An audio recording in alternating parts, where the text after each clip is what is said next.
24 കണക്റ്റും K Chittilappilly ഫൗണ്ടേഷനും സംയുക്തമായി 100 വീടുകൾ നിർമ്മിച്ചു നൽകുന്ന ഭവന പദ്ധതിയുടെ ഭാഗമായി ആലപ്പുഴ ജില്ലയിലെ ആദ്യത്തെ വീടിന്റെ തറക്കല്ലിടൽ ചടങ്ങ് മാവേലിക്കരയിൽ നടന്നു. മാവേലിക്കര തെക്കേക്കര പഞ്ചായത്തിൽ പള്ളിയാർവട്ടം വാർഡിലെ 52കാരി പി നിർമ്മലയ്ക്കാണ് വീട് വെച്ച് നൽകുന്നത്.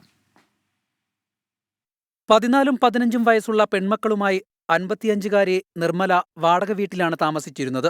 നിർമ്മലയുടെയും കുടുംബത്തിന്റെയും ദുരിതാവസ്ഥ മനസ്സിലാക്കിയാണ് കെ ചിറ്റിലപ്പള്ളി ഫൗണ്ടേഷനുമായി ചേർന്ന് 24 കണക്ട് വീട് വെച്ച് നൽകാൻ തീരുമാനിച്ചത്.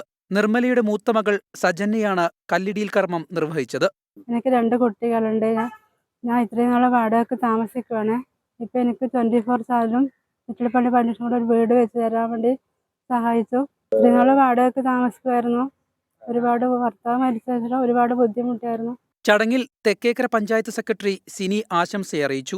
പഞ്ചായത്തിന് ചെയ്യാൻ സാമ്പത്തിക പരിമിതി ഉള്ളപ്പോൾ അതിന് ഇങ്ങനെ ഈ ചിറ്റിലപ്പള്ളി ഫൗണ്ടേഷനും 24ഉം ഒക്കെ ചേർന്ന് കൊടുക്കുന്ന ഈ ഒരു സംരംഭം ഒരുപാട് അർഹരായവർക്ക് ആനുകൂല്യം കിട്ടുന്നതിന് സഹായകമാകും. 24 കണക്റ്റിന്റെ regional coordinator Manoj Mavelikkara, Thekkekkara panchayat vice president Mini Devarajan, ward member Geetha Murali തുടങ്ങിയവർ ചടങ്ങിൽ പങ്കെടുത്തു. ഭവനരഹിതരായ കുടുംബത്തിന് കരുതലിന്റെ കൈത്താങ്ങായി 24 ആലപ്പുഴ.